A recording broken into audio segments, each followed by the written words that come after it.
তারেক রহমানের পক্ষ থেকে সেই গরমের মধ্যে আমাদের সবাই অতিষ্ঠ। হ্যাঁ, একটু স্যালাইন পানি যদি খাই, একটু তৃপ্তি যদি পান, এই জন্য আমরা মানবিক জায়গা থেকে আমরা এসেছি আপনাদের পাশে দাঁড়ানোর জন্য। চেষ্টা করি সবার পাশে থাকার জন্য। জনাব তারেক রহমান বলেছেন যে আমাদের নেতাকর্মীরা যার যে অবস্থা থেকে জনগণের পাশে দাঁড়ানোর জন্য, আমরা সেই প্রতিশ্রুতি নিয়ে এসেছি। আপনারা দোয়া করবেন তার জন্য, ঠিক আছে? আমরা এত হার্ডওয়ার্ক করি না, তারপরেও যদি আমাদের এই কষ্ট হয়, তাদের জায়গা থেকে তারা কষ্ট পাচ্ছে। আমরা তো গরমে খুব অতিষ্ঠ নিজেরাও। আমরা এই মিছিল মিটিং রাস্তাঘাটে চলাফেরা করি, দেখি আমরা নিজেরা এই গরম সহ্য করতে পারছি না।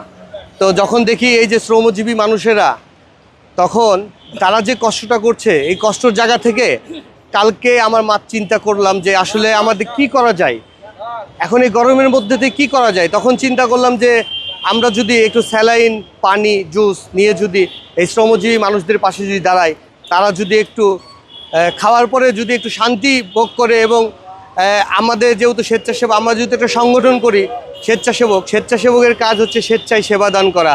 স্বেচ্ছাসেবকের স্লোগান হচ্ছে সেবা ঐক্য প্রগতি।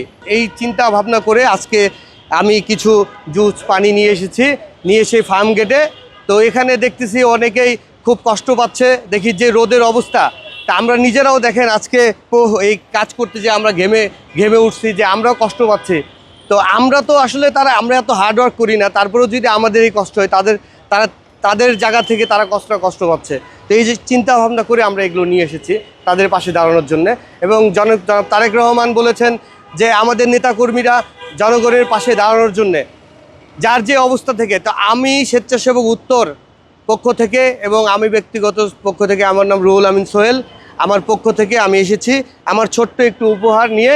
আমি সবার মাঝে আসছি, যে যা আমার সামর্থ্য অনুযায়ী আমি চেষ্টা করছি আর কি।